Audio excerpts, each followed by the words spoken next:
Hi hello friends, ನಾನು ನಿಮ್ಮ ರೂಪ ಚಿನ್ನದ ಮನಸ್ಸು ಚಾನಲ್ಗೆ ಸ್ವಾಗತ. ಇವತ್ತಿನ ರೆಸಿಪಿಯಲ್ಲಿ ಕೊಬ್ಬರಿಯಿಂದ ಹಾಲನ್ನು ತೆಗೆದು ಬರೇ ಹಾಲಿನಲ್ಲಿ ಮಾಡಿದಂತಹ ಪಲಾವು ತುಂಬ ರುಚಿಯಾಗಿ ಹಾಗೂ ಈಸಿಯಾಗಿ ಈ ಥರ ಉದುರುದುರಾಗಿ ಹೇಗೆ ಮಾಡೋದು ಅಂತ ಹೇಳ್ಕೊಡ್ತಾ ಇದ್ದೀವಿ. ಬರೀ ಕೊಬ್ಬರಿಯಿಂದ ತೆಗೆದಂಥ ಹಾಲನ್ನು ಬಳಸ್ಕೊಂಡು ಮಾಡೋದ್ರಿಂದ ತುಂಬಾ ರುಚಿ ಇರುತ್ತೆ. ಹಾಗಾದರೆ ತಡ ಯಾಕೆ, ಮಾಡೋದು ಹೇಗೆ ಅಂತ ನೋಡೋಣ ಬನ್ನಿ. ಮೊದಲಿಗೆ ನಾನಿಲ್ಲಿ 2 ಗ್ಲಾಸು ಅಕ್ಕಿಯನ್ನು ತೊಗೊಂಡಿದ್ದೀನಿ. ನಾನಿಲ್ಲಿ ಡೈಲಿ ಮನೆಯಲ್ಲೇ ಬಳಸುವ ಅಕ್ಕಿಯನ್ನು ತೊಗೊಂಡಿದ್ದೀನಿ. ನೀವು ಬೇಕಿದ್ದರೆ ಬಾಸ್ಮತಿ ರೈಸನ್ನು ಯೂಸ್ ಮಾಡ್ಕೋಬೋದು. 2 ಗ್ಲಾಸ್ ಅಕ್ಕಿಯನ್ನು ಹಾಕಿ ಚೆನ್ನಾಗಿ ನೀರು ಹಾಕಿ 1-2 ರಿಂದ 3 ಸಲ ಚೆನ್ನಾಗಿ ರೈಸನ್ನು ವಾಶ್ ಮಾಡಿಕೊಂಡು ನಂತರ ಬೇರೆ ನೀರನ್ನು ಹಾಕ್ಕೊಂಡು ಒಂದು ಅರ್ಧ ಗಂಟೆ ಅಕ್ಕಿ ನೆನೆಯೋಕ್ಕೆ ಬಿಡಬೇಕು. ಈಗ ರೈಸನ್ನು ಸೈಡಿಗೆ ಎತ್ತಿಟ್ಕೊಳ್ಳೋಣ. ಈಗ ಕೊಬ್ಬರಿ ಹಾಲು ಹೇಗೆ ಮಾಡೋದು ಅಂತ ನೋಡೋಣ. ಇದಕ್ಕೆ ನಾನು ಮೊದಲು ಒಂದು ದೊಡ್ಡ ಸೈಜು ತೆಂಗಿನಕಾಯನ್ನು ತೊಗೊಂಡು ಅದರಲ್ಲಿರೋ ಎಲ್ಲ ಕೊಬ್ಬರಿಯನ್ನು ಈ ಥರ ಸ್ಲೈಸ್ ಆಗಿ ಕಟ್ ಮಾಡಿಟ್ಕೊಂಡಿದ್ದೀನಿ. ಈಗ ಇದನ್ನು ಸೈಡಿಗೆ ಎತ್ತಿಟ್ಕೊಂಡು ಈಗ ಒಂದು ಮಿಕ್ಸಿ ಜಾರು ತೊಗೊಂಡು ಒಂದು ಅರ್ಧದಷ್ಟು ಕೊಬ್ಬರಿಯನ್ನು ಹಾಕ್ಕೊಂಡು ಮೊದಲಿಗೆ ನೈಸಾಗಿ ಗ್ರೈಂಡ್ ಮಾಡ್ಕೊಳ್ಳೋಣ.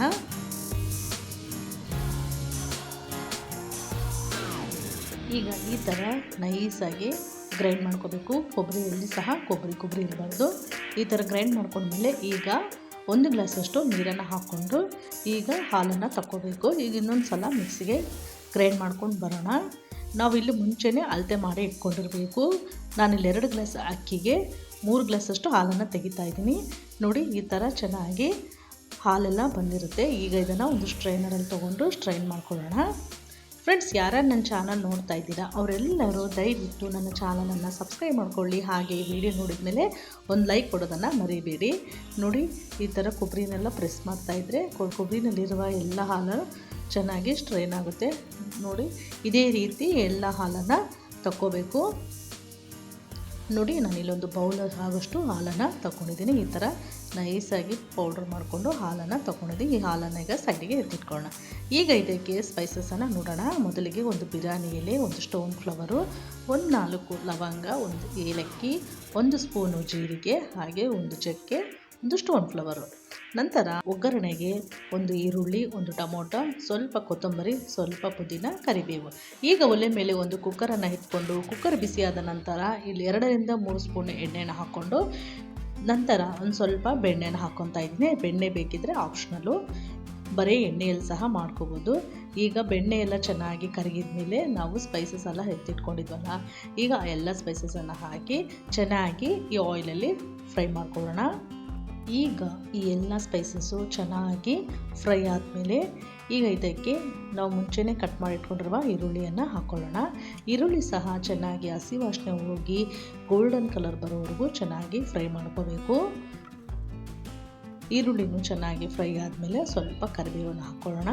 ಫ್ರೆಂಡ್ಸ್, ನೀವು ಬೇಕಿದ್ರೆ ಸ್ವಲ್ಪ ಜಿಂಜರ್ ಗಾರ್ಲಿಕ್ ಪೇಸ್ಟ್ ಆದರೂ ಹಾಕ್ಕೋಬೋದು. ನಾನಿಲ್ಲ ಅದನ್ನು ಯೂಸ್ ಮಾಡ್ತಾ ಇಲ್ಲ. ಈಗ ಇದೆಲ್ಲ ಚೆನ್ನಾಗಿ ಒಗ್ಗರಣೆ ಆದಮೇಲೆ 1 ಟೊಮೊಟೊನ ಹಾಕ್ಕೊಳ್ಳೋಣ. ಟೊಮೊಟೊನ ಸಹ ಸಾಫ್ಟ್ ಆಗೋವರೆಗೂ ಚೆನ್ನಾಗಿ ಫ್ರೈ ಮಾಡ್ಕೊಳ್ಳೋಣ. ನಂತರ ಪುದೀನ ಸಹ ಹಾಕ್ಕೊಂಡು ಪುದೀನೂ ಆಯಿಲಲ್ಲಿ ಚೆನ್ನಾಗಿ ಫ್ರೈ ಮಾಡ್ಕೋಬೇಕು. ಇದೆಲ್ಲ ಚೆನ್ನಾಗಿ ಫ್ರೈ ಆದಮೇಲೆ ನಾವು ಮುಂಚೆನೇ ಅಕ್ಕಿ ನೆನೆ ಹಾಕ್ಕೊಂಡಿದ್ವಲ್ಲ, ಈಗ ಅಕ್ಕಿಯನ್ನು ಇದಕ್ಕೆ ಹಾಕ್ಕೊಂಡು ಸಾಫ್ಟಾಗಿ ಮಿಕ್ಸ್ ಮಾಡ್ಕೋಬೇಕು. ಆಗಲೇ ಅಕ್ಕಿ ನೆಂದಿರೋದ್ರಿಂದ ಅಕ್ಕಿನ ತುಂಬ ಸಾಫ್ಟಾಗಿ ಮಿಕ್ಸ್ ಮಾಡ್ಕೋಬೇಕು, ಇಲ್ಲಾಂದರೆ ಅಕ್ಕಿ ಎಲ್ಲ ಕಟ್ಟಾಗೋ ಸಾಧ್ಯತೆ ಇರುತ್ತೆ. ಈಗ ಚೆನ್ನಾಗಿ ಮಿಕ್ಸ್ ಮಾಡ್ಕೊಂಡ್ಮೇಲೆ ನಾನಿಲ್ಲಿ 2 ಗ್ಲಾಸು ಅಕ್ಕಿಗೆ 3.5 ಗ್ಲಾಸಷ್ಟು ಹಾಲನ್ನು ತೊಗೊತಾ ಇದ್ದೀನಿ. ನೀವು ಬೇಕಿದ್ದರೆ ಬಾಸ್ಮತಿ ರೈಸ್ಗೆ 1 ಗ್ಲಾಸ್ಗೆ 1 ಗ್ಲಾಸ್ ಹಾಕ್ಕೊಂಡ್ರೆ ಸಾಕು. ನೋಡಿ, ನಾನು 3 ಗ್ಲಾಸಷ್ಟು ಹಾಲನ್ನು ಹಾಕಿ ನಂತರ ಸಣ್ಣಗೆ ಹಚ್ಚಿದಂತಹ ಕೊತ್ತಂಬರಿನ ಹಾಕ್ಕೊಳ್ಳೋಣ. ಈಗ ರುಚಿಗೆ ತಕ್ಕಷ್ಟು ಉಪ್ಪು, ನಾನಿಲ್ಲಿ 1.5 ಸ್ಪೂನಷ್ಟು ಸಾಲ್ಟನ್ನು ಹಾಕ್ಕೊತಾ ಇದ್ದೀನಿ. ಇವೆಲ್ಲವನ್ನು ಹಾಕಿ ಚೆನ್ನಾಗಿ ಒಂದು ಸಲ ಮಿಕ್ಸ್ ಮಾಡ್ಕೊಳ್ಳೋಣ. ಸಾಫ್ಟಾಗಿ ಮಿಕ್ಸ್ ಮಾಡ್ಕೋಬೇಕು. ಈಗ ಒಂದು ಕುದಿ ಹಿಡಿದ್ಮೇಲೆ ಈಗ ಕುಕ್ಕರ್ ಲಿಡ್ಡನ್ನು ಕ್ಲೋಸ್ ಮಾಡಿ 2 ವಿಸಿಲ್ ಬರೋವರೆಗೂ ವಿಸಿಲನ್ನು ಕೂಗಿಸ್ಕೋಬೇಕು.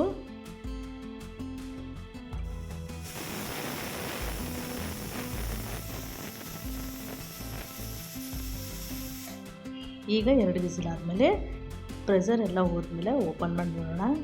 ನೋಡಿ, ಗಮ್ ಅಂತ ಸ್ಮೆಲ್ ಬರ್ತಾ ಇದೆ ಕೊಬ್ಬರಿ ಹಾಲು. ನಾವಿಲ್ಲಿ ಜಿಂಜರು ಗಾರ್ಲಿಕ್ ಪೇಸ್ಟ್ ಯೂಸ್ ಮಾಡದೇ ಇರೋದ್ರಿಂದ ಕೊಬ್ಬರಿ ಹಾಲಿನ ಸ್ಮೆಲ್ಲು ತುಂಬ ಚೆನ್ನಾಗಿ ಬರ್ತಾ ಇದೆ ನೋಡಿ. ಈಗ ಎಲ್ಲ ಪಲಾವನ್ನ ಒಂದ್ಸಲ ಮಿಕ್ಸ್ ಮಾಡ್ತಾ ಇದ್ದೀನಿ. ಎಷ್ಟು ಚೆನ್ನಾಗಿ ಪುಡಿ ಪುಡಿಯಾಗಿ ಉದುರಾಗಿ ಬಂದಿದೆ. ಈಗ ರೆಡಿ ಆಗಿದೆ. ಈಗ ತಟ್ಟೆಗೆ ಸರ್ವ್ ಮಾಡಿದ್ರೆ ರೆಡಿ ಆಯಿತು ಕೊಬ್ಬರಿ ಹಾಲಿನ ತೆಗೆದಂತಹ ಪಲಾವು. ಓಕೆ ಫ್ರೆಂಡ್ಸ್, ಮತ್ತೆ ಮುಂದಿನ ವಿಡಿಯೋದಲ್ಲಿ ಭೇಟಿಯಾಗೋಣ. ಹಾಗೆ ನಿಮ್ಮ ಚಾನಲನ್ನು ಸಬ್ಸ್ಕ್ರೈಬ್ ಮಾಡ್ಕೊಳ್ಳಿ, ಲೈಕ್ ಮಾಡಿ.